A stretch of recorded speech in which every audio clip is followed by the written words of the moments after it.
يا رسول الله وقدوتنا لن ندع الغرب يدنسنا لن نرضى أبدا ذلتنا يا رسول الله.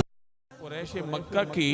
زندگی کا دار و مدار تجارت پر تھا. وہ تجارت پیشہ تھے، تجارتیں ہوتی تھیں ان کی، اور یمن، شام اور مصر کے ساتھ جو ان کی تجارت تھی اس کا راستہ بحر احمر کے ساتھ ہو کے گزرتا تھا، اور مدینہ طیبہ ان کے اسی تجارتی روٹ پر تھا.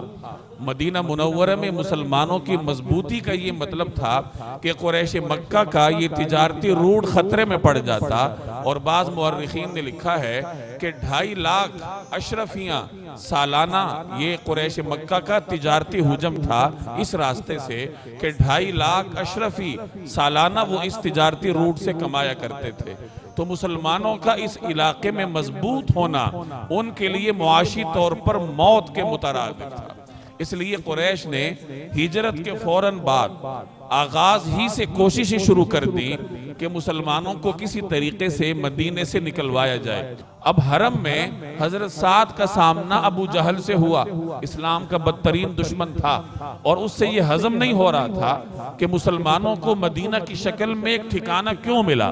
اور ٹھکانہ بھی ایسا جو ہمارے لیے معاشی طور پر موت ثابت ہو سکتا ہے کہ ہمارے تجارتی روٹ پر واقع ہے.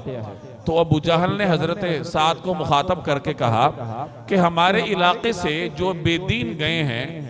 معاذ اللہ مسلمان مراد تھے،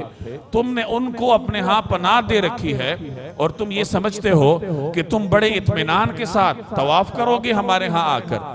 اگر امیہ بن خلف تمہارے ساتھ نہ ہوتا تو تم زندہ سلامت واپس نہ جاتے. حضرت سعد نے اس کو جواب میں کہا، اگر تم ہمیں طواف سے روکو گے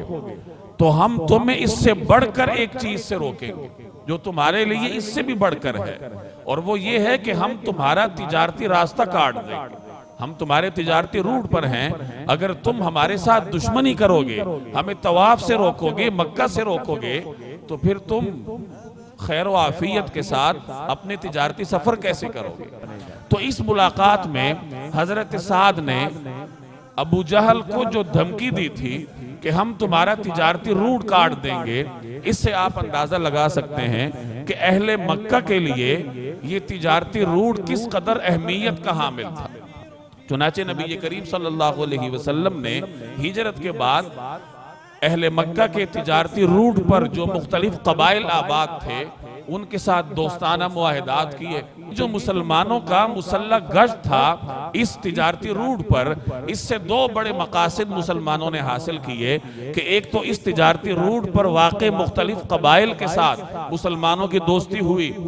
اب اس سے جہاں اسلام کے پھیلنے کا راستہ ہموار ہوا، وہاں مدینہ کا بیرونی امن بھی مستحکم ہوا کہ ان قبائل کو ساتھ ملا کر قریش مدینہ پہ حملہ آور نہ ہو سکتے تھے. اور دوسرے نمبر پر اہم فائدہ مسلمانوں کو یہ ملا کہ قریش کا یہ تجارتی روٹ ان کے لیے غیر محفوظ ہوا اور مسلمانوں کی اس تک رسائی ہوئی. تو یہ 2 بڑے فوائد مسلمانوں نے اس پٹی پر، اس خطے میں یا تجارتی روٹ پر مسلح گشت کے ذریعے حاصل